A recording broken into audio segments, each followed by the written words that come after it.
ሰላም ሰላም ተወዳጆች እንዴት ናችሁ? ያላችሁት ማንቸስተር ዩናይትድ ኢትዮጵያ የዩቲዩብ ቻናል ላይ ነው። ትልቁ የማንቸስተር ዩናይትድ ቻናል እንዲሁም የክለቦች ቻናል በኢትዮጵያ ነው ዩቲዩብ ላይ።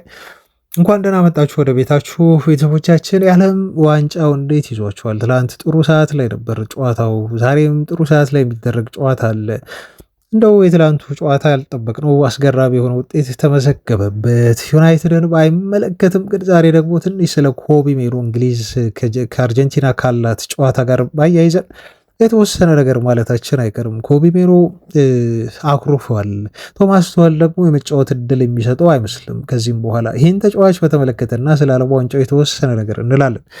ከዝውውር ጋር በተያዘ ሜሰን ግሪንውድ ወደ ፌነርባቼ ዝውውሩን አጠናቋል። ሄርዊጎ ተብሏል። ዩናይትድ የሚያገኘውም ገንዘብ ታውቋል እና የዚህን ተጫዋች ስህተት ዩናይትድ ቤት ተጫዋቹ ኮከብ መሆን እየቻለ ስለ ዩናይትድ ስለለቀቀበት መንገድ በተለይ ተሰጥኦ ያላቸው ታዳጊ ተጫዋቾች አሁን ራሱ ያሉ በዩናይትድ ቤት ምን ያህል መጠንቀቅ እንዳለባቸው እና ተሰጥኦ ብቻውን በእግር ኳስ ምንም ፋይዳ እንደሌለው ግንዛቤ የሚሰጥ እንዲሁ በሀሳቦችን የሚያካፍል መረጃ ይዤላችኋለሁ። ከዛ ውጪ የተለመዱ የዝውውር ዜናዎች አሉን። በተለይ አማካይ ክፍልን በተመለከተ ዩናይትድ ከዚህ በኋላ አንድ አማካይ ያመጣል። እርግጥ ነው ትልቁ አማካይ እኮ ገና መንገድ ላይ ነው። ቤተሰቦቻችን ይሄ አማካይ ማን ነው የሚለውን ዛሬ ፍንጭ ለሰጣችሁ እሞክራለሁ። በጣም የሚታመኑ ጋዜጠኞች እነ ዴቪድ ኦርኒስተን፣ ላውረን ዋይትዌል፣ እነ ፋብሪስ ሮማኖ የተናገሯቸው ስለ ዩናይትድ አማካይ ዝውውር ወሬዎች። ኮኔን በተመለከተ ፋብሪስ ሮማኖ ያረጋገጠውን መረጃ በትክክል ፋብሪስ ሮማኖ ስለዚህ ተጫዋች የዩናይትድ ዝውውር እንዲህ ሆኗል ብሎናል፣ እናየዋለን። ከዛ በተረፈ ደግሞ የማንቸስተር ዩናይትድ 3 የዝውውር እቅድ የሆኑ ቦታዎች አሉ ከኮኔ ውጭ። ወይም አሚን ኮኔ ያልኩኝ ዛሬ በአፌ ላይ ይሄ ተጫዋች ሊፈርም ነው መሰለኝ ያደርገው ማለት ነው። ሌላ ምን ይባላል? አድማጮቻችን አፌ ላይ ስለመጣ ነው። ዩናይትድ ከአማካይ ውጭ ሌሎች 3 ተጫዋቾችንም ሊያመጣ ይችላል ተብሎ በአጠቃላይ ከዚህ በኋላ 4 ተጫዋቾች ለዩናይትድ ሊፈርሙ እንደሚችሉ ተገልጿል። በጣም ቢዚ የሚሆኑበት የዝውውር መስኮት ነው። ግን ደግሞ ማንም ትልቅ ጋዜጠኛ መገመት ያቃተበት ሰዓት ነው አሁን ስለ ዩናይትድ እና ጋዜጠኞች እንኳን ፋብሪሶ ሮማኖ ሁሉ ሳይቀር እስቲ የትኛውን አማካይ ነው ዩናይትድ የሚያመጣው ንገረን ተብሎ ፋብሪሶ በውስጥ ማለት ነው ብዙ ጥያቄዎች ቀርበውለት እሱ እንኳን ስም እርግጠኛ ሆኜ መጥቀስ አልችልም ብሎ ያለበት ግን አንዳንድ ነገሮችን የጠቆመበት የዝውውር ሁኔታ ነው ያለው። ዩናይትድ የማትገመቱ ነው የሚለውን መሪ እየተገበረው ነው። ዝውውር ላይ ሰርፕራይዞች ሊኖሩ ይችላሉ። ስሞችን፣ ተጫዋቾችን እናነሳለን። ዝውውርን በተመለከተ በተለይ ካርሎስ ባሌባን የተመለከተ አንድ ዜና አለ። ይሄ ዜና ተባራሪ ነው። በጣም የሚታመን ምንጭ አይደለም። በጣም የሚታመን አይደለም። ግን ደግሞ የሆኑ ነገሮቹ ጥሩ የሚሸቱ እውነት የሚሸቱ ወሬዎች አሉት። ባሌባን በተመለከተ ኢንዲካሊያ ምን አለ የሚለውን ይደርሳችኋል። እንደ ሁል ጊዜው ቪዲዮን ላይክ አድርጉ ቤተሰቦቻችን። ይሄን ቪዲዮ ዛሬ እንደው 1000 ላይክ ብታደርሱት ደስ ይለኛል። ካላደረሳችሁትም ኦኬ ችግር የለውም፣ ግን አድርሱት ትችላላችሁ። እንደምታደርጉት ስለምናውቅ በአድማጮቻችን አብራችሁን ሁሉ መልካም ቆይታ።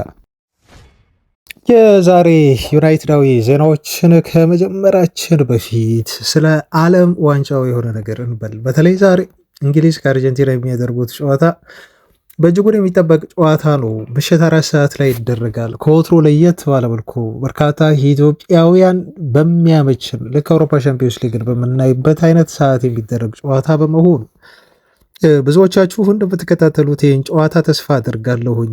ትላንት በጣም አስገራሚ ነገር ተከሰተ። ስለ ዛሬው ጨዋታ እንደው የኮቢ ሜኖን ነገር እያነሳን ስለምናወራ እመለስበታለሁ። ትላንት ግን ፈረንሳይ ምነካት የሚያስብል ስፔናውያንን ደግሞ እጅጉን ልናደንቃቸው የተገደድንበት ጨዋታ ተደርጎ የዓለም ዋንጫው ፍጻሜ የመጀመሪያውን ተፋላሚ ሀገር አይተናል። ዛሬ ሁለተኛውን ተፋላሚ ሀገር ነው የምንጠብቀው። ፈረንሳይ ለዓለም ዋንጫ ፍጻሜ ብቻ ሳይሆን ዋንጫውንም ለማንሳት ፊት መስመር ላይ ካሏት በጣም ጥራት ያላቸው ተጫዋቾች አንጻር ተገማች ነበረች። ፍጹም ይህ ጨዋታ ላይ በተለይ በትላንት እንቅስቃሴዋ ተሸንፋለች ብሎ የገመተ የእግር ኳስ ተመልካች የለም። ለፈረንሳይ ብዙ ግምት ሰጥተን ነበር። ተፎካካሪ መሆን አልቻሉም። ስፔናውያንን እንኳን ማሸነፍ ማስቸገር ቀርቶ በጨዋታው ላይ ይሄ ነው የሚባል የጎል ማግባት እድል እንዲሁ መፍጠር አልቻሉም ነበረ። ፍጹም በስፔናውያን ተበልጠው ነበር እና እግር ኳስ እንደዚህ ያልጠበቃችኋቸው ነገሮች የሚከሰቱበት ስፖርት መሆኑን በደንብ ያረጋገጥንበት ጨዋታ ይመስለኛል። ስፔናውያን በትላንት ብቃታቸው ለዓለም ዋንጫው ፍጻሜ መድረሳቸው የሚገባቸው ነው። ፍጻሜው ላይ ደግሞ ቀላል ተፋላሚ እንደማይሆኑ ነው ያሳዩን። በቡድን እንዴት አንተ ቲም እንደ ቡድን ሲንቀሳቀስ ምን ያህል ውጤታማ እንደሚሆን በደንብ አድርገው ያሳዩ እውነተኛ እንደው የእግር ኳስ ፈርጥ መሆናቸውን ስፔናውያን ክህሎታቸውን ቴክኒካቸውን በደንብ ተጠቅመው ፈረንሳይን ያሸነፉበትና ወደ ዓለም ዋንጫ ፍጻሜ ያለፉበት ቀን ሆኗል። ዛሬ ምሽት 4 ሰዓት አርጀንቲና ከእንግሊዝ የሚያደርጉት ጨዋታ በጣም ገራሚ የሆነ ጨዋታ ነው የሚሆነው። ምክንያቱም ሊዮኔል ሜሲ አይ ቲንክ በታሪኩ እንግሊዝን ገጥሞ አያውቅም። እንደዚህ ባለ ትልቅ መድረክ የነጥብ ጨዋታ ሊገናኙም አይችሉም። ሊገናኙ የሚችሉት በዓለም ዋንጫ ላይ ነው እነኚህ ሁለት ሀገራት። ያ ጊዜ ደግሞ አሁን ነው፣ ዛሬ ነው በተለይ ማለት ነው። እና ሜሲ ብዙ እንግሊዛውያን እየፎከሩ ነው። በእርግጥ እኔ በእግር ኳስ ፉከራ አላምንም ቤተሰቦች። እንደውም የሚፎክር ቲም እንግሊዛውያን አሁን ኦልሞስት እርግጠኛ ወደ መሆን ናቸው። አርጀንቲናን ጥለን እናልፋለን ዓለም ዋንጫው ላይ እያሉ ይገኛሉ። ሊዮኔል ሜሲንም እናቆማለን የሚል አስተያየት እየሰጡ ይገኛሉ። እንደዚህ አይነት አስተያየቶች ሪዮ ፈርዲናንድ ወይ ሌሎች እንግሊዛውያን ተጫዋቾች እነ ጆን ቴሪ በዚህ ጨዋታ ዙሪያ የሚሰጡት አስተያየት በኋላ ላይ ባክፋየር እንዳያደርግባቸው ስለምሰጋ ነው። ለምን ይሄን አልኳችሁ ቤተሰቦች? ከዚህ በፊት ብዙ እንደዚህ አይነት አስተያየቶች ሲሰጡ ከአንድ ጨዋታ በፊት በተለይ ይሄ አውሮፓ ሻምፒዮንስ ሊግ ላይ ተመልክተነዋል። በብሔራዊ ቡድን ሲሆን ደግሞ ስሜቱ ሀገራዊ ስሜት ነው የሚሆነው እና ሜሲን እናቆመዋለን፣ ሜሲን እንደዚህ እናጠፈዋለን፣ ጨዋታው ላይ እንዳይታይ ተጽዕኖ እንዳይፈጥር እናደርገዋለን ብላችሁ ስትሉ አርጀንቲና ውስጥ ያለውን ካምፕ ነው በአጠቃላይ የተጫዋቾቹን ስሜት ሊፍት የምታደርጉት እና እንግሊዛውያን ሚዲያዎች ይጮዋሉ። ምንሰማው የእንግሊዛውያንን አስተያየት ነው። ምክንያቱም እኛም ኤክስፖዝ ሆነናል፣ ተጋልጠናል እንግሊዝ ሚዲያዎች። ስለዚህ እነኝህን ነገሮች ከመስማት እኛም እንደው አንቆጠብም። ምክንያቱም ሳንፈልግም ቢሆን መረጃዎቹ ይመጡልናል፣ እንሰማለን። አርጀንቲናውያንም መላው ዓለምም ይሄን ነገር ይሰማል ማለት ነው እና የአርጀንቲና ብሔራዊ ቡድን ለየት የሚለው ባህሪው እንደዚህ አይነት የሚያነሳሱ ኤክስትራ ተነሳሽነት የሚፈጥሩ ነገሮች ኢቨን ቃላት ንግግር በደንብ አድርጎ ቲሙን ሊፍት ሲያደርግ ትመለከታላችሁና ለእንግሊዛውያን እኔ የምፈራው ይሄንን ነው። የተሻለ ቡድን ይመስላል ወረቀት ላይ። አርጀንቲና እስካሁን የመጣችበት አመጣጥ በጣም በጣም አሳማኝ ቢባል አይደለም። እውነት ለመናገር በጣም አሳማኝ ቲም ነው። ይሄ እርዳታ ባይኖር ኖሮ ቲሙ ማሸነፉ ማለፉ አይቀርም ነበር ብላችሁ የምትሉት አይደለም። እርዳታ ስል ወይ የውሳኔ እንደው በጣም መዛባት ብዬ ባልልም፣ ግን አንዳንድ ውሳኔዎች አርጀንቲና እዚህ የደረሰችበት መንገድ ሁላችንንም በአንድ ድምፅ የሚያስማማንና እውነት ትክክል ይገባቸዋል ብለን እንድንናገር የሚያስችል እና በ100% አርጀንቲና በብቃቷ ነው እዚህ ደረጃ ላይ የደረሰችው፣ እድል አላስፈለጋትም ነበር ብለን ማለት አንችልም። እንግሊዛውያን ማድረግ ያለባቸው አንገታቸውን ደፍተው የዛሬው ጨዋታ ላይ ምን ማድረግ እንደሚችሉ፣ ምን አይነት ታክቲክ ይዘው መግባት እንዳለባቸው ቶማስ ቱኸል በደንብ አድርጎ አጥንቶ ሚዲያው ሳይንጫጫ ኦፍኮርስ አሁን ተንጫጭቷል። እንግሊዝ አሸንፋ ለፍጻሜ እንደምታልፍ ተደርጎ እየተወራ ነው ያለው። ምን አይነት ሪያክሽን ብቻ እንደሚያሳዩን እንጠብቃለን። አንድ ከአርጀንቲናውያን እንደው በምን አይነት አፕሮች ነው እንግሊዝን የሚገጥሙት? እንግሊዛውያንስ እንደዚህ የፎከሩለትን ቀን እንዴት አድርገው ያሳልፉታል የሚለው ዛሬ የምንጠብቀው ትልቁ የዓለም ዋንጫ የሁለተኛው ተፋላሚ የፍጻሜ ሀገርን የምናውቅበት ጨዋታ ይሆናል።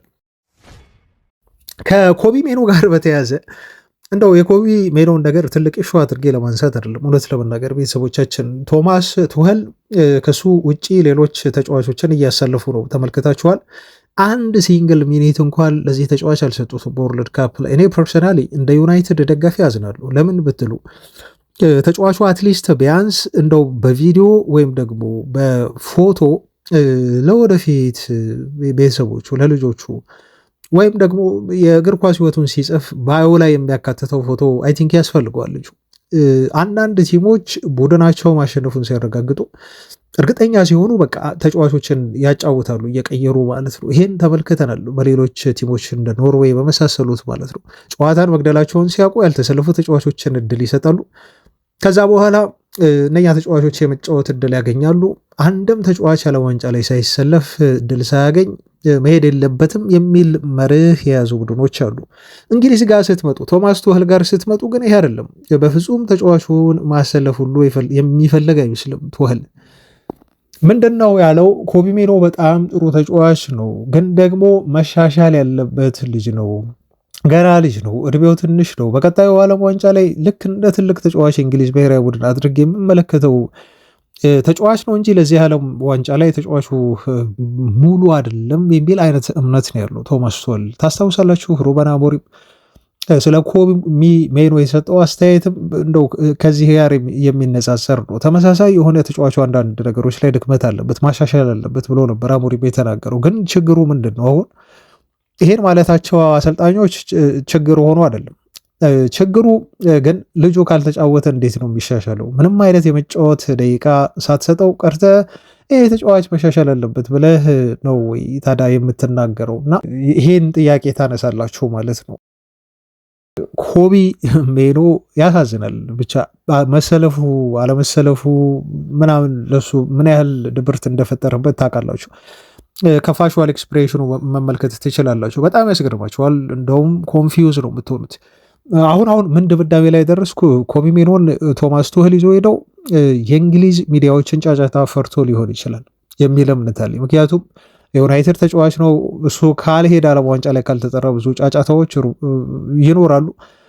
ይህን ጫጫታ ቱኸል የፈራ ነው ይመስለኝ። ልክ እዛ ብራዚል ብሔራዊ ቡድን ውስጥ ካርሎ አንቸሎቲ ኔይማርን ይዞት እንደሄደው እኔ ፍጹም ማላምንበት ጥሪ ማለት ነው። ኔይማርን በወደውም እንደ አንድ እግር ኳስ ተመልካች በጣም ጥሩ ተጫዋች የነበረ ቢሆንም ኔይማር ግን አሁን የብራዚል ብሔራዊ ቡድን ከኔይማር ውጪ የቼልሲው አጥቂ ያስፈልገው ነበር። ግን ኔይማር ካልሄደ ያለው ኔጌቲቪቲ ከባድ ነው። ይሄን ኔጌቲቪቲ ፈርተው አንቸሎቲ የጠሩት የወሰዱት ይመስለኛል። እንደተመለከታችሁትም ብራዚል ከኔይማር ብዙ አልተጠቀመችም። ከሱ ይልቅ የቼልሲው አጥቂ ሄዶ ቢሆን ኖሮ ምናልባት የተሻለ ሊሆኑ ይችለው ነበር። አጥቂ አጥሯቸው ተመልክተናል። አሁንም እንግሊዝ ብሔራዊ ቡድን ቲሙ በእርግጥ ጥሩ እየሰራ ነው። ከብራዚል ለየት የሚያደርገው ኮቢ ሜኖ ባይሰለፍም ያሉት አማካዮች በጣም ሌቭላቸው ከፍተኛ ደረጃ ላይ ያሉ ትልልቅ አማካዮች ናቸው። እውነት ለመናገር እንደው ከዩናይትድ ስሜት ወጥተህ አወራ ካላችሁኝ እንግሊዝ ብሔራዊ ቡድንን አማካዮች ኮቢ ሜኖ ማስቀመጥ አይችልም። ኢሊየት አንደርሰን ነው። ዲክላን ራይስ ነው። ፕላስ ደግሞ ጁድ ቤሊንግሃም አለ። አሁን ይበልጥ ነፃነት አግኝቶ ማጥቃት ላይ እየተሳተፈ አስፈሪ አማካይ ሰውን አስፈሪ አጥቂ የሆነ የመጣ ተጫዋች ነው። እንግሊዝ ስቶኳ በጣም ጥሩ ነው አማካይ ቦታ ላይ፣ ሌሎችም ጥሩ አማካዮች አሏት። እነኚህ ሶስት አማካዮች ቤስት ፎርም ላይ ባሉበት ሁኔታ ግን ኮቢ ሜኖን ተሰላፊ አታርጉትም። አሁን ችግራችን ከቶማስ ቱኸል ጋር እንደው አንድ ለፎቶም ቢሆን እንኳን ተጫዋቹ 5 10 ደቂቃ 20 ደቂቃም ቢሆን እንዴት ዓለም ዋንጫ ላይ ሳይሳተፍ የመሰለፍ እድል ሳይሰጠው ከዚህ በኋላማ ጨዋታዎቹ ሁሉ የፍጻሜ ናቸውና የኮቢ ሜኖ የመሰለፍ እድል ከዚህ በኋላ የሚያገኝ አይመስልም በቶማስ ቱኸል እንግሊዝ ብሔራዊ ቡድን። ለማንኛውም ግን ቱኸል ይሄ ጉዳይ አይጨንቃቸውም። እንግሊዝ ብሔራዊ ቡድን የዓለም ዋንጫን ሻምፒዮን እስከሆነ ድረስ የኮቢ ሜኖ መሰለፍ አለመሰለፍ ለእንግሊዝ ሚዲያዎችም ይሄን ያህል ትኩረት የሚሰጡት የሚጮሁበት ነገር አይሆንም። ቶማስ ቱኸልም የሚወቀሱበት ነገር አይኖርም ለማለት ነው። ለማንኛውም የዛሬ ምሽት ጨዋታ እንግሊዝ ከአርጀንቲና በዓለም ዋንጫ ሁለተኛው የስፔን ተፋላሚ የፍጻሜ ኃላፊ ሀገር ዛሬ ምሽት ከ4 ሰዓት ጀምሮ የሚለይ የሚታወቅ ነው ቢሆን። ተወዳጆች መረጃዎቻችን ይቀጥላሉ። ወደ ዝውውር መረጃዎች ልለፍ። አጠር እያደረኩኝ የዝውውር ዜናዎችን ሳደርሳችሁ የሜሰን ግሪንውድ የፌነርባቼ ዝውውር ተጠናቀቀ። አድማጮች እና ዝውውሩን ይፋ አድርገውታል። ማንቸስተር ዩናይትድ እድሜ ተጫዋቹን ሲሸጠው ላስገባው ልዩ የሆነ አንቀጽ ይግባና ከተጫዋቹ ዝውውር ጥሩ ገንዘብ አግኝቷል። እስከ 13 ሚሊዮን ዩሮ ተብሏል። ክፉ ገንዘብ አይደለም። ይሄ ገንዘብ በእርግጥ የዩናይትድን ሕይወት ይቀይራል ማለት አይደለም፣ ግን ደግሞ እንደዚህ አይነት ገንዘቦች ተጠራቅመው ሲመጡ ሲጨማመሩ ነው ከፍተኛ የሆነ ገቢ የሚፈጥሩት ማለት ነው። ከየቦታው የተሰበሰቡ ገቢዎች ለዩናይትድ በዚህ ክረምት የዝውውር መስኮት በተለይ እና ለቀጣይ ዓመት ክለቡ በደንብ እንደ ልብ ስፔንድ እንዲያደርግ እንዲያወጣ ዝውውሮች ላይ ገንዘብን እንዲያፈስ ያደርገዋል ማለት ነው።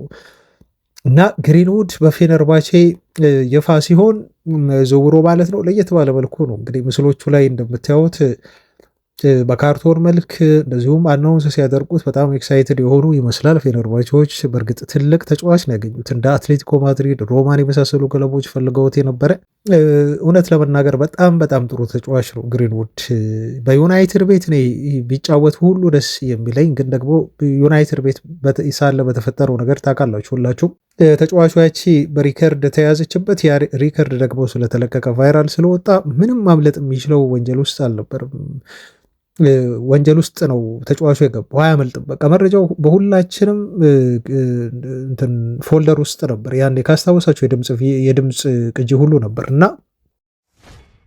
ልጁ በእርግጥ ከክሱ ነፃ ወጥቷል። እሷም ይቅርታ አድርጋለት ታርቀው አብረው ወልደው አሁን አብረው ነው ያሉት ከልጅቷ ጋር። ግን እሱ ኢሜጅ ላይ በተለይ ደግሞ የፈጠረበት ነገር ከባድ ነው። በተጫዋቹ ኢሜጅ ላይ በተለይ እንደ እንግሊዝ በዚህ ጉዳይ ላይ በጣም የሚያካብዱ ለሴቶች ጥቃት ተሟጋች ነን ብለው ለሚሉ ሰዎች ግሪንውድ ይሄ ኬዝ ያለበት እንደው ነፃ ተብሎ ቢለቀቅም ግን በማንቸስተር ዩናይትድ ቤት እሱን ማስቀጠል በጣም ከባድ ነበር እንጂ ተጫዋቹ ወርቅ ነበር። እውነት ለመናገር እንዳያያዙ ይሄ ልጅ የት መድረስ የሚችል ልጅ ነበር። አሁን ዩናይትድ ቤት ቢኖር ኑሮ ማለት ነው። እና አሁን ማንቸስተር ዩናይትድም እንደዚህ የክንፍ ተጫዋቾችን እያሰሰ አይቸገርም ነበር። እውነት ለመናገር ዩናይትድ አካዳሚ በቂ ነበር ያወጣቸው ልጆች። ግን በጸባይ ችግር ምክንያት ኦፍኮርስ እነ ጋርናቾ በሩት ጋርናቾ ችሎታ እኮ አላጣም። ቤተሰቦች ችሎታ ጋርናቾ አላጣም። ልጁ ግን የሚያንጸውና የሚቀርጸው ይሄ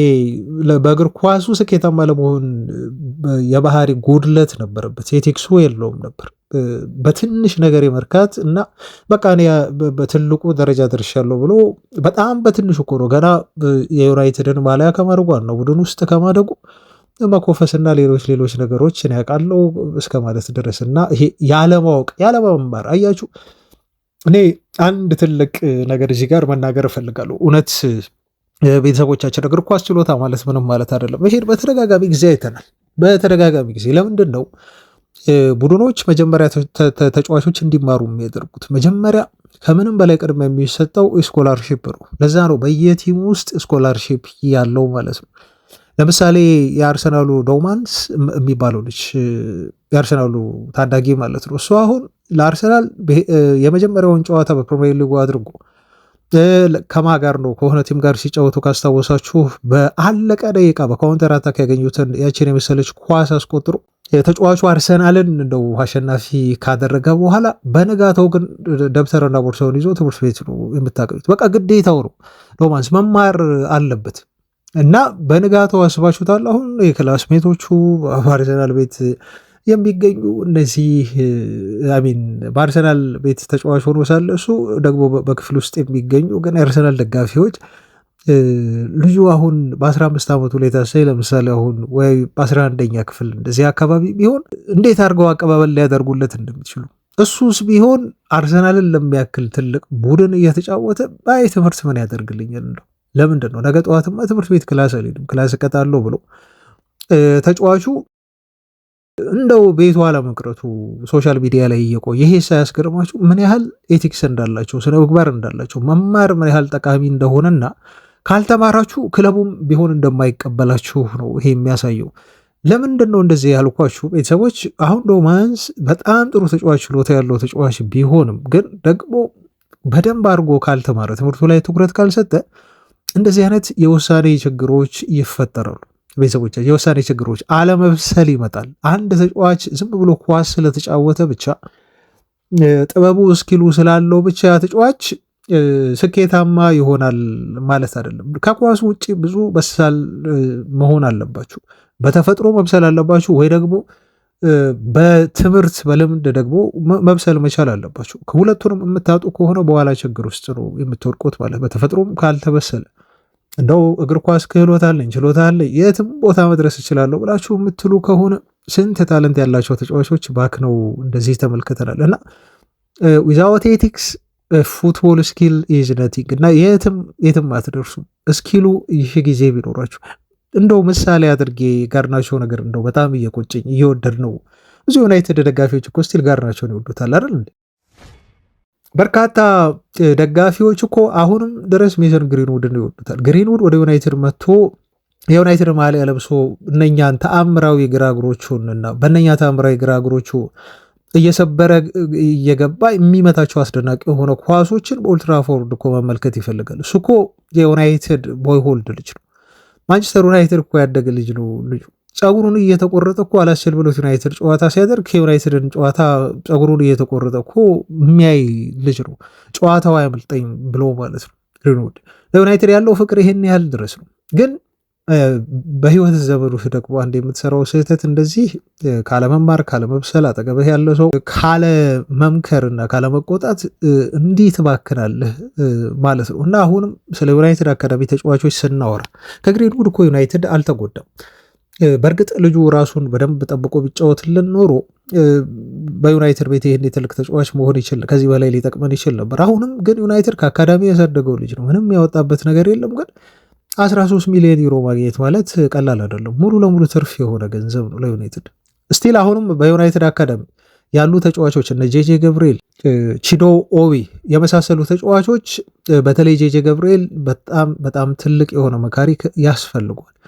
ሌሎች ክለቦች ትልቅ ክለቦች ጮሁልኝ፣ ለእኔ እኔን ፈለጉኝ። እነ ሪያል ማድሪድ፣ እነ ባርሴሎና፣ እነ ባየር ሙኒክ መጡ እና ይህን ያህል ገንዘብ አቀርቡልኝ ከዩናይትድ ሊያስፈርሙ ሊወስዱ ብላችሁ በጣም የምትኮፈሱ ከሆነ ራሳችሁን እንደው ስሜታችሁን ተቆጣጥራችሁ በደንብ እግር ኳሱ ላይ አተኩራችሁ የማትሰሩ ከሆነ ያኔ ትበላላችሁ ማለት ነው። እና ጋርናቾም የተከሰተበት ይሄ ነው እንጂ አነሳሱ ጋርናቾ በጣም ጥሩ ነበር። ግን ተጫዋቹ ራሱን እንደ ክርስቲያኖ ሮናልዶ መቁጠር ሁሉ ጀመረ።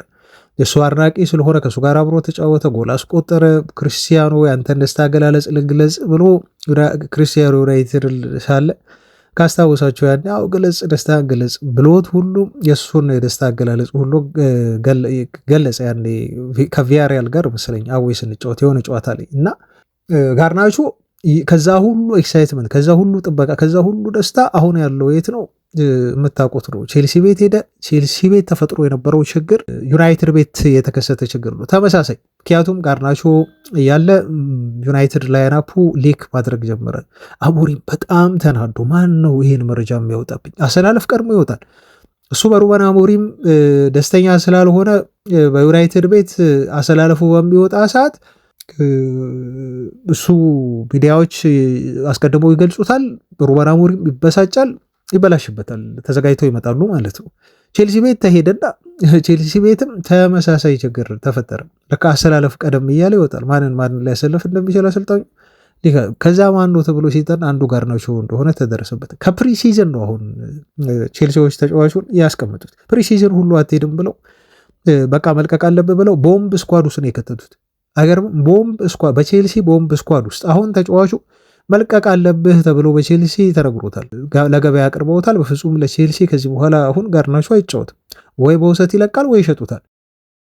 አያችሁ። ስለዚህ ምንድነው የተፈጠረው ችግር ማለት ነው? ዩናይትድ ቤት የነበረው ችግር ቼልሲ ቤትም ሄደ፣ ተከትሎት ሄደ ማለት ነው። ስለዚህ ችግሩ የዩናይትድ አይደለም፣ የተጫዋቹ ነው ችግሩ የነበረው። ያኔም ጋርናቾ በዩናይትድ ቤት ሲፈጠር የነበረው ችግር ከራሱ የመጡ ናቸው። ወደዛ አሁን አልመለስም፣ ቀጥታ ወደ ዜናዎች ያልፋሉ። ምክንያቱም የጋርናቾን ነገር ካነሳ ግሪንውድን፣ ሌሎች ዩናይትድ ታለንት ያላቸውን ተጫዋቾች ብዙ ነገር ከዚህ በፊት ስላለበት የአስቶን ቪላ ማሊያ ለብሶ እኮ ማነው ራሽፎርድን የደገፈ ተጫዋች ነው። ምን ያህል እንደወረደ የምታውቁት እዛ ጋር ነው። የእግር ኳስ ህይወቱ በአጭር እንደሚቀጭ ቼልሲም ቤት ሄዶ እኮ ልጁ የትም መድረስ እንደማይችል ዩናይትድ ቤት እያለ ያሳየውን ባህሪ አይታችሁ ትገምታላችሁ። አንድ ቀን ግን ጋርናቾ ይቆጨዋል። ዩናይትድን በዛ መልኩ መልቀቄና እንደዚህ በማድረጌ በእግር ኳስ ህይወቴ በጣም የምጸጸትበት እና የሚቆጨኝ ነገር ነው ብሎ የሆነ ወቅት ቃለ መጠይቅ ይሰጣል። ቤተሰቦች አይቀርም። ተወዳጆች ዜናችን እንደቀጠለ ነው። አሁን የዝውውር መረጃዎቻችንን የምናደርስበት በተለይ አማካይ ክፍል ላይ አተኩረን የምናወራበት ጊዜ ላይ ነው የምንገኘው። ይሄ ሁሌም እንደምንለው ማንቸስተር ዩናይትድ ኢትዮጵያ እናንተ ቻናል ነው፣ የኛ አይደለም፣ ቤታችሁ ነው። ቤታችሁ ስትመጡ ደግሞ ቤታችሁ ውስጥ በፍቅር መቆየትን ልመዱ። ቤተሰቦቻችን ቻናላችንን ሰብስክራይብ አድርጉ፣ ላይክ አድርጉልን። ሁሌም እንደምታደርጉት ሁሉ ቪዲዮውን ከቻላችሁ ሼር በማድረግ የተለያዩ ማህበራዊ ድረገጾች ላይ ሞላይ ዋትሳፕ ላይ ሊሆን ይችላል፣ ፌስቡክ ላይ ዋቴቨር የምትፈልጉት ቦታ ሁሉ ላይክ በማድረግ አግዙን እንላለን። ወደ ዝውውር መረጃ አማካይን በተመለከተ ስናልፍ እንደው አደርሳችኋለሁ። የወጡ ዜናዎች አሉ። ከሚታመኑ የዜና ምንጮች ብቻ የተገኙትን ላደርሳችሁ መረጃ ይዣለሁኝ እና እነኛን መረጃዎች እነማን ምን አሉ የሚለውን አንድ በአንድ የምናይ ነው የሚሆነው። ከነዛ መረጃዎች በፊት ግን ትላንት ያው ይፋ ሆኗል። ይፋ እንደሚሆን ስንጠብቅ ነበር። የዩሪ ቲልማንስ ዝውውር ላይ ትንሽ ነገር ልበል። ዩሪ ቲልማንስ 18 ቁጥር ማሊያ ለብሶ ለዩናይትድ ፈርሟል። የ5 ዓመት ኮንትራት ነው የተሰጠው። ግን በጣም አስገርቦኛል፣ በጣም በዝቶብኛል። ምክንያቱም 29 ዓመቱ ነው። እስከ 34 ዓመቱ ድረስ በዩናይትድ ቤት ይቆያል ማለት ነው። በእርግጥ ተጫዋቹ ያለው ልምድ በፕሪሚየር ሊጉ እና እስከ ቀጣይ 5 ዓመት እውነት ለመናገር በደንብ በቃት መጫወት የሚችል ተጫዋች ይመስለኛል። ግን ብቻ ፈርመዋል ተጫዋቹ እስከዚህ ዓመት ድረስ። ትላንት በፊርማ ካረጋገጠ በኋላ ለዩናይትድ መፈረሙን ዩናይትድ ሲደውልልኝ አለ ዩሪ ቲልማንስ። ዩናይትድ ሲደውል ሁለት ያላሰብኩም ነው ያለው።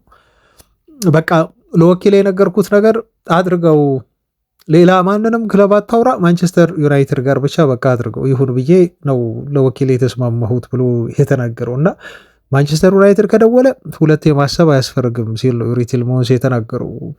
ከዚህ በፊትም ተጫዋቾች በእርግጥ ወደ ዩናይትድ ሲመጡ የዩናይትድ ደጋፊ ነበርን፣ ዩናይትድን ማሊያ ለብሰን መጫወት እንፈልግ ነበር ከልጅነታችን ጀምረው ብለው ያወራሉ። እውነት ለመናገር በዚህ ሰዓት ያሉ እግር ኳስ ተጫዋቾችን እኔ አላምንም፣ ግን አንዳንዶቹ እውነትም ነው እውነታቸውንም ነው አንዳንዶች። ለምሳሌ ማቲያስ ኩኛ አሁንም ዩሪ ቲልማንስ ዘሴም ይመስለኛል።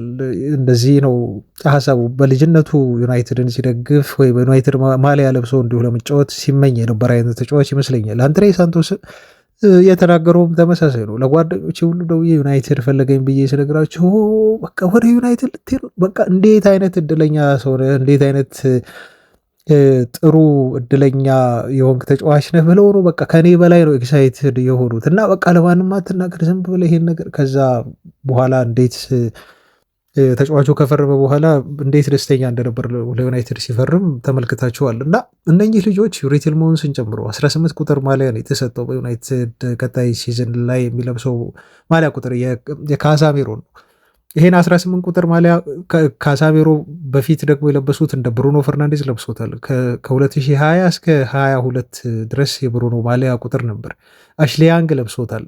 ፖል ስኮልስ ትልቁ አማካያችን እንዲሁ ለብሶታል ይሄን ማሊያ ቁጥር። እና ዩሪ ቲልማንስ ይሄ ገዳም የሆነ 18 ቁጥር ማሊያ ለብሶ በዩናይትድ ቤት መጥፎ የተጫወተ ተጫዋች የለም።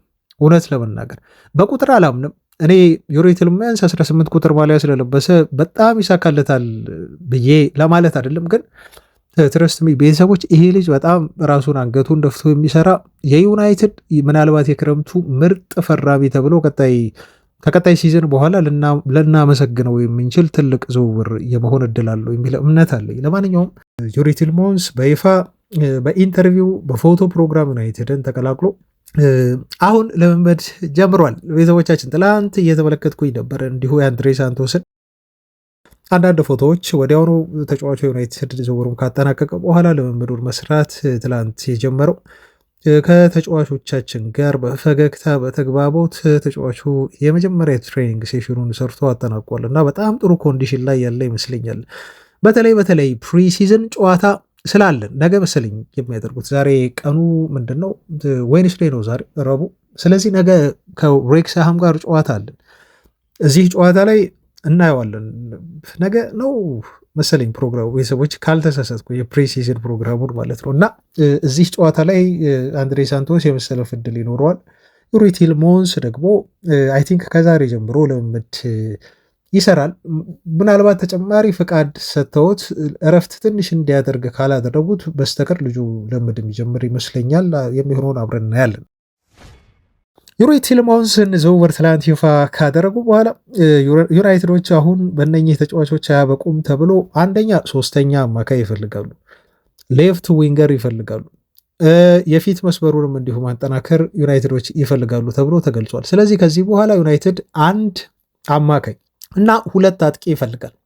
አንደኛው የግራ ክንፍ አጥቂ ነው።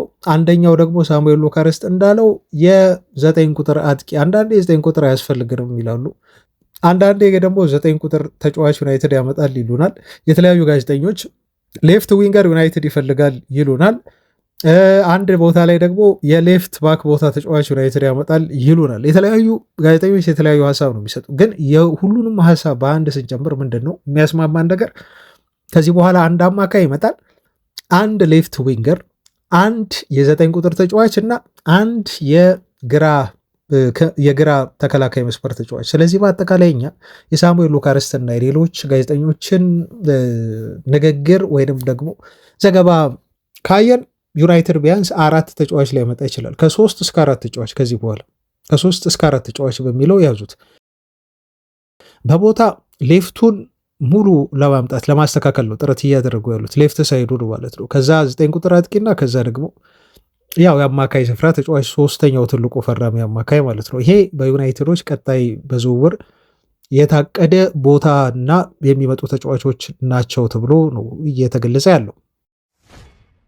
አሁን ማን ሊሆን ይችላል? እስቲ ስለ ቀጣዩ የዩናይትድ የአማካይ ስፍራ ተጫዋች የሆነ ነገር በለን ካላችሁ የተሰጡ የተለያዩ ግምቶች አሉ። ግን እነኛን ግምቶች አሁን አንድ በአንድ እንዲሁ ልንገራቸው። የመጀመሪያው ዜና የማደርሳችሁ ሩመር ነው። በእርግጥ ሩመር ስል ብዙ ጊዜ የትዊተር ተባራሪ ITK ብለው ይገልጿቸዋል። እነኚህ ሰዎች ማንነታቸው ብዙ ጊዜ አይታወቅም፣ ግን ትዊተር ላይ የሆነ መረጃ ያወጣሉ። ሲያወጡ አንዳንዶቹ ትክክል ይሆናሉ። ልክ እንደ ኢንዲካሊያ አይነቱ ማለት ነው። ሁሌም ልክ ይሆናሉ ማለት አይደል፣ ግን አንዳንድ ኤክስክሉሲቭ የሆኑ መረጃዎች አላቸው።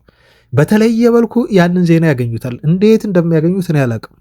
ለምሳሌ ካርሎስ ባሌባ የዩናይትድ ዝውውር ፍላጎት እንዳለው ዩናይትድ ተጫዋቹ ለማስፈረም እንደሚጠይቁ ዩናይትድ ቀድሞ የነገረን ኢንዲካሊያ ነው። እንደውም አይ ቲንክ ልክ አሁን ለምሳሌ ፋብሪሲዮ ሮማኖ የብሩኖ ፈርናንዴስ ዝውውር ህይወቴን ቀይሮታል እንዳለው የብሩኖ ፈርናንዴስ ዝውውር ነው ለእኔ እዚህ መድረስ ትልቅ አስተዋጽኦ ያበረከተው ብሎ እንዳለው ሁሉ ለኢንዲካሊያ እንደዚህ እውቅና ማግኘት ካሉት የትዊተር ITKዎች ውስጥ ኢንዲካሊያ ፌመስ እንዲሆነ ያደረገው የካርሎስ ባሌባ ጉዳይ ነው። ከማንም በላይ ብሬክ አደረገ፣ ከቀድሞ አምና ማለት ነው።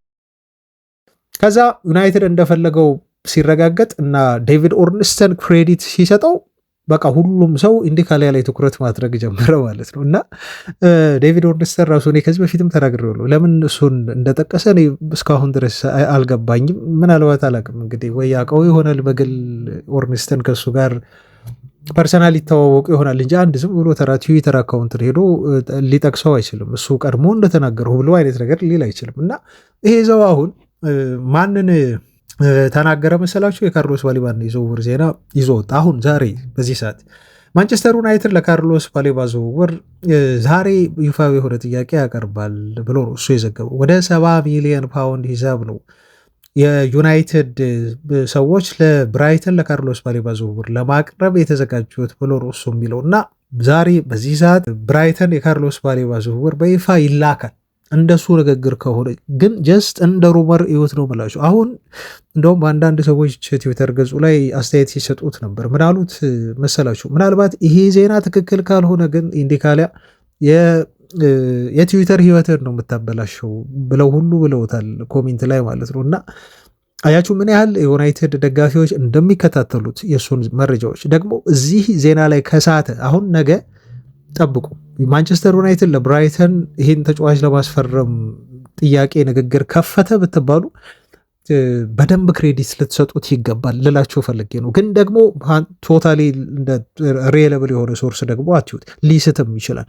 ለማንኛውም ይህን ዜና እሱ አውጥተዋል በካርሎስ ባሌባ ጉዳይ ላይ። እስቲ የሚሆነውን አብረን የምናይ ይሆናል፣ የምንገመግመው ይሆናል። ቀጣይ ደግሞ ትልልቅ ጋዜጠኞች ይህን ጉዳይ ካወሩ ወደ ምናምናቸው የዜና ምንጮቻችን ስንመጣ የፋብሪሲዮ ሮማኖ ንግግር አንደኛው ነው። በዩቲዩብ ገጹ ላይ ወጣ። ፋብሪሲዮ ሮማኖ ያው ስለ ዩናይትድ ሳወራ አይውልም ታውቃላችሁ። አንድ ዜና ቢያንስ መስራት አለበት ስለ ዩናይትድ ሁሌም ቢሆን፣ ይሄ መስት ነው። ፋብሪሲዮ ሮማኖ እየኖረ ያለው በማንቸስተር ዩናይትድ ነው። እውነት ለመናገር ቤተሰቦች ፌስቡክ ገጹ ላይ የሆነ ነገር፣ ዩቲዩብ ገጹ ላይ የሆነ ነገር፣ ምክንያቱም ተመልካቾች ይልኩለታል ብዙ መልእክቶችን። እንደዚህ ያለ አሁንም እንደው እኔ ከማወራው የተናገረውን ብል ይሻላል። አብዛኞቻችሁ ትጠይቁኛላችሁ፣ እስቲ ማንቸስተር ዩናይትድ ቀጣይ ስለሚያስፈርመው አማካይ ስም ንገረን ትሉኛላችሁ አለ ፋብሪሶ። ስሙ ማን ነው? ይሄ ተጫዋች ዩናይትድ የሚፈልገው ቀጣይ ትልቅ የአማካይ ስፍራ ፈራሚ ስሙን ንገረን ብላችሁ በውስጥ ብዙ የዩናይትድ ደጋፊው ትጠይቁኛላችሁ አለ። አይ መከራው ተፈታተኑት እኮ ቤተሰቦቻችን። አሁን የዩናይትድን የአማካይ ስፍራ እንደው ከሱ ንግግር ወጣ ልብል ጣልቃ መግባት ደስ ስለሚለኝ ነው ቤተሰቦች ይቅርታ አድርጉልኝ። እና የዩናይትድን እንደው የዝውውር እንቅስቃሴ በዚህ ሰዓት እንደው ማን ያውቀዋል ብለው እንደሚጠይቁት ፋብሪሶ ሮማኖ እኮ አያውቅም። አሁን አድማጮች ፋብሪሶ ሮማኖ አያውቅም። ዩሪ ቲልማንስ እኮ ለዩናይትድ እንደፈረመ እኮ ከጨረሰ በኋላ ነው እኮ መረጃ የደረሰው። ማንም ጋዜጠኛ እያወቅ አይደለም። ዩናይትዶች በተለይ ኢኔሶች በጣም ያደነኳቸው የዘጉት በቃ ጥንቅቅ አድርገው የዘጉት እነሱ ከፈለጉ መረጃ ይወጣል፣ ካልፈለጉ ግን ማንም መረጃ አያገኝም። ማንም ፋብሪሶ ሮማኖ አይደለም፣ ዴቪድ ኦርንስተን አይደለም፣ ሲፈቀድለት ነው የሚያገኝ። ካልተፈቀደ አያገኝም። ከዚህ በኋላ ከዩናይትድ መረጃ ሾልኮ የሚወጣ ነገር የለም። ከዚህ በፊት አሰላለፍ ሁሉ ሾልኮ ይወጣል አይደል? ቅድም ስለ ጋርናቾ ሰወራ ያነሳሁት ነገር ነው አይደለም? አሁን አሰላለፍ ከባዱ ነገር ቀርቶ እንደው ተራ የተባለ ማንም የሚያወራበት የዝውውር ዜና ራሱ አይሰማም። እና ፋብሪሶን ያስጨንቁታል። ለዛ ነው እንደዚህ ብለው ያለው ሶስተኛው አማካይ ማን ነው እስቲ ስሙን ንገረን ብለው እየፈተኑት ያለው የዩናይትድ ደጋፊ። ከዛ ምን አለ መሰላቸው ስቲል እርሊ ቱ ኢንዲኬት ብሎ ተናገረ። አሁንም ድረስ ይሄ ተጫዋች ነው ብዬ ስም ለመግለጽ በጣም ይከብደኛል፣ ምክንያቱም ፍንጮችን እያገኘን አይደለም። የዩናይትድ ሰዎችም እንዲሁ ገና ናቸው፣ ሶስተኛው አማካይ ላይ እየሰሩበት ነው ለማለት ብሎ ነው። እና የትኛውን ተጫዋች እንደሚያመጡ በቀጣይ መግለጽ ከባድ ነው፣ ወይንም ደግሞ ጊዜው አሁን አይደለም ብሎ ነው እሱ የጠቀሰው ማለት ነው። ጊዜው አሁን አይደለም ብሎ ተናገረ። በቀጣዮቹ ቀናት ግን እነግራችኋለሁ አለ። ደግሞ ጥሩ ነገር ምንድነው? በቀጣዮቹ ቀናት አለ ፋብሪሶ እነግራችኋለሁ ማንን ነው የሚያመጡት የሚለው የትኛውን ተጫዋች ሊያመጡ እየሰሩ ነው የሚለውን ግን አሁን ጊዜው ገና ነው፣ ግን በቀጣዮቹ ቀናት አሳውቃችኋለሁ። አንድ መናገር የምችለው ነገር አለ። ለምሳሌ አለ ፋብሪሶ ይኸውላችሁ፣ ለምሳሌ ክለቡ የሚፈልገው የአማካይ ስፍራ ተጫዋች በጣም ኢነርጄቲክ የሆነ ኳስ መንጠቅ የሚችልና በ6 ቁጥር ቦታ ላይ መቆየት የሚያስደስተው። ይሄ ማለት በቃ ዲፌንሲቭ ቆሻሻ ስራዎችን የሚሰራ ዲፌንሲቭ የሆነ ሚድፊልደር ነው ዩናይትድ የሚፈልገው ብሎ ቦታውን ጠቆምን እና ከዛ በኋላ ደግሞ ምን ማለት ጀመረ? ስም ማንሳት ጀመረ። ለምሳሌ አለ የማኑ ኮኔን ወኪል ባለፉት ጥቂት ቀናት ውስጥ አግኝተው አውርተውታል አለ ፋብሪሶ ሮማኖ። አውርተውታል የማኑ ኮኔን አለ። ስለዚህ እዚህ ጋር ዞሮ ዞሮ አንድ ስም ሰጠን። አሁን ወኪሉን አውርተውታል ነው እንጂ ሲሪየስሊ አግሬሲቭሊ በዚህ ተጫዋች ዝውውር ላይ ዩናይትዶች ድርድር ውስጥ ገቡ ግን አይደለም። ይሄን አስብሩበት። ግን ወኪሉን አግኝተው ባለፉት ቀናት ላይ አውርተዋል የማኑ ኮኔን ሲል ተናገረ። ሌላ ስም ደግሞ ይጨምርልናል ፋብሪሶ ሮማኖ። ሌላ ስም በውስጥ አለ የዩናይትድ አመራሮች ኤድዋርዶ ካማቪንጋን ሁሉ ዲስከስ አድርገውታል። ይህን ተጫዋች ስለሚያስፈርሙበት ሁኔታ ሁሉ አማራጫቸው ውስጥ ለመክተት ተጫዋቹን ተመልክተውታል። ነገር ግን አለ ይሄ ዝውውር ካማቪንጋ ሪያል ማድሪድን ለመልቀቅ ፈቃደኛ ስላልሆነ በዚህ ሰዓት በተለይ የሚሆን አይመስልም ነው እሱ የሚለው። ምክንያቱም ተጫዋቹ ከሪያል ማድሪድ መልቀቅ አይደለም የሚፈልገው እዛው መቆየት በማድሪድ ቤት ይፈልጋል ብሎ ፋብሪሶ ሮማኖ ጠቅሶታል። ስለዚህ ፍላጎቱ የዩናይትድ ነው እንጂ የተጫዋቹ ፍላጎት አይደለም ማለት ነው ከስፔን መልቀቅ። እና ፋብሪሶ ሮማኖ እንደተናገረው ከሆነ ዩናይትዶች አንድ ከማኑ ኮኔ ወኪሎች ጋር ተነጋግረዋል። ሁለተኛ ነገር ደግሞ ከካማቪንጋ ጋር በተያያዘ ፍላጎት አለ። ካማቪንጋንም እያወሩበት ይገኛል። ግን ካማቪንጋ ላይ ወኪሉን አግኝተው አናግረውታል አላለንም። ማኑ ኮኔ ዩናይትድ ለመግባት ሊፈልግ ይችላል፣ በግል ሁሉ ተስማምቷል የሚሉ መረጃዎች ወጥተው አድርሻችኋለሁ። ግን ደግሞ ካማቪንጋ ፍላጎቱ ምን እንደሆነ በግልጽ ተቀምጧል። ማድሪድ ቤት መቆየት ነው የሚፈልገው። ስለዚህ ከዚህ መረጃ ከፋብሪሶ ሮማኖ የምንረዳው ዩናይትድ ማኑ ኮኔን አናግሯል፣ ተረጋገጠ 100%። ግን ካማቪንጋ ሊስት ውስጥ አድርጎ ይፈልገዋል። አሁንም ቢሆን ልጁ ፍላጎቱ ሪያል ማድሪድ ቤት መቆየት ቢሆንም ማለት ነው። ይሄ የፋብሪሶ ሮማኖ የዩቲዩብ ቻናል ወጥቶ የተናገረው ንግግር ነው። ስለ ቀጣይ ዩናይትድ አማካይ በተመለከተ የዴቪድ ኦርንስተንን መረጃ ደግሞ ልምጣላችሁ። ዴቪድ ኦርንስተን ምን አለ? ማኑ ኮኔ በጣም ጥሩ ፈራሚ የሚሆን ይመስለኛል ሲል እሱ ደግሞ ሀሳቡን በመስጠት ጀመረ። ልክ እንደ ማንቸስተር ዩናይትድ ላለ ክለብና አሁን ላለበት ክፍተት እንደ ማኑ ኮኔ አይነት ተጫዋች ያስፈልገዋል ካለ በኋላ ግን በት ብሎ እጠራጠራለሁ ማኑ ኮኔን ለማስፈረም ማንቸስተር ዩናይትድ ብቻ ግን ያለ ክለብ አይመስለኝም፣ ብቸኛ ክለብ አይመስለኝም ብሎ ተናገር። አሁን እዚህ ጋር የዴቪድ ኦርኒስተንን ንግግር ስንመረምረው አይ ቲንክ ከፍተኛ ፉክክር አለ ዩናይትድ ላይ ይህን ተጫዋች ለማስፈረም። ማኑ ኮኔ ጥሩ ተጫዋች ነው፣ ለዩናይትድ የሚያስፈልገው ተጫዋች ነው ካለ በኋላ ነገር ግን እዚህ ተጫዋች ዝውውር ላይ ዩናይትድ ብቻ አይደለም ያለው ብሎ ካለን ጠንካራ ተፎካካሪ ክለቦች አሉ ማለት ነው። ለምሳሌ የግሎቦን መረጃ ላድረሳችሁ። ትላንት ሳወራችሁ ነበር፣ እንደውም ካስታወሳችሁ ግሎቦ ምንድን ያለን ሊቨርፑሎች ማኑ ኮኔል እና ጆዋው ጎሜዝን ከዩናይትድ ለመንጠቅ እየጣሩ ነው ብሎ ሃይጃክ ለማድረግ ዩናይትዶች የተሻለ ገፍተው ሄደዋል። ከተጫዋቾቹ ጋር ተስማምተው ሊሆን ይችላል። ሊቨርፑሎች ደግሞ አሁን አግሬሲቭሊ አማካይ ለማስፈረም እየሰሩ ነው ያሉት እና እነኝን ሁለት ዝውውሮች ከዩናይትድ መዳፍ ለመቀማት ለመንጠቅ ተዘጋጅተዋል። ስለዚህ የዴቪድ ኦርኒስተን ንግግር ጠንካራ ተፎካካሪ እንዳለባቸው ያሳያል። በማኑ ኮኔ ዝውውር ላይ ምናልባት ሌሎች ያልተጠቀሱ ክለቦች ሊኖሩ ይችላሉ። ሊቨርፑል ግን አያም ሹር እዚህ ጋር እርግጠኛ ነኝ አንዱ ክለብ ነው። ግሎቦም ዘግቦታል እና ይህን ተጫዋች ለማስፈረም ከሊቨርፑል ጋር ዩናይትድ ትልቅ ፎካከር አለበት። በምንድነው የሚፎካከረው? በደሞዝ መፎካከር አለበት። ውጪ በቃ ዩናይትድ ይሸነፋል ብዬ የማስበው ነገር ማለት ነው በዚህ ሰዓት በተለይ ማለት ነው። ምክንያቱም ተጫዋቹ ዩናይትድን ብቻ ብሎ እስካልመጣ ድረስ ዩናይትድ ደሞዝ አይከፍልም። የአሁኑ ዩናይትድ ከሊቨርፑል ጋር በተለይ ከሁሉም ክለቦች ጋር ማለት አይደለም ከሊቨርፑል ከሲቲ ጋር መፎካከር ያቀተው ቡድን ሆኗል አሁን ከቶተናም ጋር እና በዝውውር ክፍያም እንደዚሁ ሊቨርፑልና ዩናይትድ ይህን ተጫዋች ለማስፈረም ጨረታ ውስጥ የሚገቡ ከሆነና ተጫዋቹ ለሁለቱም ክለቦች በተለይ እኩል የሆነ ምልከታ ካለው ዩናይትድን ብቻ ብሎ ካልመረጠ አያችሁ ስለ ዝውውሩ እርግጠኛ መሆን ደግሞ አትችሉም። ዩናይትድ ይመጣል ብላችሁ እና መጠንቀቅ የፈለገ ይመስለኛል ዴቪድ ኦርንስተን ንግግሩ። አያችሁ ማኑ ኮኔ ልክ ነው አለ፣ ዩናይትድ የሚያስፈልገው ኤክሰለንት የሆነ ፈራሚ ነው አለ። ነገር ግን እጠራጠራለሁ ዩናይትድ ብቻ አይመስለኝም ይሄን ተጫዋች ለማስፈረም እየጣረ ያለ ቡድን አለ።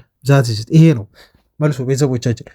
ሌላው ደግሞ አድማጮች የላውረን ዋይትዌልን ዜና ነው ማድረሳችሁ። ላውረን ዋይትዌል ስለ አሌክስ ስኮት ያወራውን መረጃ ነው ነገራችሁ። ያው ዩናይትድ የሚፈልጋቸው አማካዮች በሊስት የተቀመጡ ናቸው። ትላንት አውርተንበታል። ከነኛ መካከል አንዱ አሌክስ ስኮት ስለሆነ ነው ይሄን መረጃ እንዲሆነ እናንተ የማደርሰው ማለት ነው። ቤተሰቦች ምንድነው ያለን ላውረን ዋይትዌል ተጫዋች ልክ እንደ ሶስተኛ አማካይ አሁን ዩናይትዶች እንደ ትልቅ ፈራሚ ያደርገው ይቆጥሩታል። ማምጣት ይፈልጋሉ ልጁ እና ይሄን ተጫዋች ከበርነመዝ የፈለጉበት ትልቁ ምክንያት ተጫዋቹ ቦል ዊኒንግ ችሎታዎች ስላሉት ይሄ ተጫዋች በ6 ቁጥር ቦታ ላይ ቆይቶ እንደው ወደፊት ሄጄ ላጥቃ ኳስ እንደው ጎል ላስቆጥር ብሎ ሳያምረው ቦታውን በመልቀቅ ወደፊት በ8 ቁጥር ቦታ ወይ ደግሞ በ10 ቁጥር ቦታ ላይ መጫወት የማያምረው አይነት ተጫዋች አይደለም። እዛው ለተከላካዮች ቀርቦ በ6 ቁጥር ቦታ ላይ ይሄ ቆሻሻ ስራ ለመስራት እና ኳስ ለመንጠቅ ብቻ የሚተጋ እንደ ውሻ የሚለፋ አይነት አማካይ። ይሄን ባህሪውን ዩናይትዶች በጣም ይወዱታል ላውረን ዋይትዌል። ግን ደግሞ በዩናይትድ በኩል ከፍተኛ የሆነ አድናቆት ቢኖርም ተጫዋቹን የማስፈረም ፍላጎት ቢኖርም ልጁም ቢሆን በርነመዝን የመልቀቅ ፍላጎት ቢኖረውም ግን ደግሞ በርነመዞች ሁሌም ቢሆን አቋማቸው አንድና አንድ ነው። በዚህ ተጫዋች ዙሪያ ተጫዋቹ ለሽያጭ አልቀረበም፣ የሚሸጥ ተጫዋች አይደለም። በቃ ዘግተዋል፣ ተጫዋቹን አንሸጠውም ብለዋል። በራቸውን እንኳን አልከፈቱም። እሺ በርነመዞች እንዲሸጡ ምን መደረግ አለበት? እንግዲህ ጋዜጠኞች እንደሚሉት ከሆነ እነ ላውረን ዋይትዌል አላቅም፣ በየትኛውም ሰዓት ሀሳባቸውን ሊቀይሩ ይችሉ ይሆናል። ምናልባት 80 ሚሊዮን ፓውንድ ትልቅ ገንዘብ ዩናይትድ ይዞ ከመጣ ያ ገንዘብ አማሏቸው ወደ ድርድር ሊቀመጡ ግን ይችላሉ። እስካሁን ድረስ ግን የበርነመዞች አቋም ይሄ ተጫዋች ፍጹም ክለባችንን አይለቅም፣ ለሽያጭ የቀረበ ተጫዋች አይደለም የሚል ነው። አቋማቸውን ስቲል አልቀየሩም ብሎ ነው ያለን ማለት ነው። ስለዚህ ተወዳጆች ዩናይትድ የያዛቸው ዋነኛ የሆኑ የዝውውር ኢላማዎች ቅድም የነገርኳችሁ ተጫዋቾች ናቸው። ሁኔታቸውም እዚህ ደረጃ ላይ ነው ያለው። አዩ በዋዲም ወደ ሲቲ ሊሄድ ነው ተስማምቶ በ100 ሚሊዮን ዩሮ ተብሎ ኦልሞስት ወደ ሲቲ እንደሚሄድ እየተነገረ ነው። አሌክስ ስኮት አይሸጥም በክለቡ ተብሎ በርነመዞች በጣም ግትር የሆነ አቋም ይዟል። ሐሳባቸውን እስካልቀየሩ የተለየ ነገር እስካልመጣ ድረስ ለማኑ ከሆነ ዩናይትድ ይፈልጓል። ወኪሎቹን አውርቷል። ፋብሪሶ ሮማኖ እንዳለው ግን ደግሞ ተጫዋቹን ለማስፈረም ዩናይትድ ብቻ አይደለም፣ ጠንካራ ተፎካካሪ ዩናይትድ አለበት። ካማቪንጋን ይፈልገዋል ዩናይትድ፣ ግን ተጫዋቹ ማድሪድን መልቀቅ አይፈልግም። ሌላው ማን ነው ዩናይትድ የሚፈልገው? ኒሜቻ ነው። ኒሜቻ በጣም ውድ ሆኗል። 120 ሚሊዮን ዩሮ እየተጠየቀበት ያለ አማካይ እሺ። ይህን ያህል ዩናይትድ ያሉት አማራጮች የየራሳቸው ችግር አለበት። ወይ ዩናይትድ ገንዘብ ማውጣት አለበት ወስኖ፣ አሊያም ደግሞ ተጫዋቾቹ ሀሳብ መቀየር አለባቸው። በነገራችሁ ላይ ስቲል አለ አንዲ ሚትን የተባለው የዴይሊ ሜል ጋዜጠኛ፣ በነገራችሁ ላይ ስቲል ማንቸስተር ዩናይትድ የአንድሬ ሳንቶስን ዝውውር መቃረብ ለመጀመሪያ ጊዜ የገለጸ ጋዜጠኛ ነው። በነገራችሁ ላይ ክሬዲት ሊሰጠው ይገባል ሚትን ዩናይትድን በተመለከተ የሆነ ነገር ካወራ ልታምኑት ልሰሙት ይገባል። ይሄን ጋዜጠኛ የሳንቶስን ዝውውር ከማንም በላይ ቀድሞ ዘግቦታል፣ እንደተቃረበን ሊጨርሱት እንደሆነ።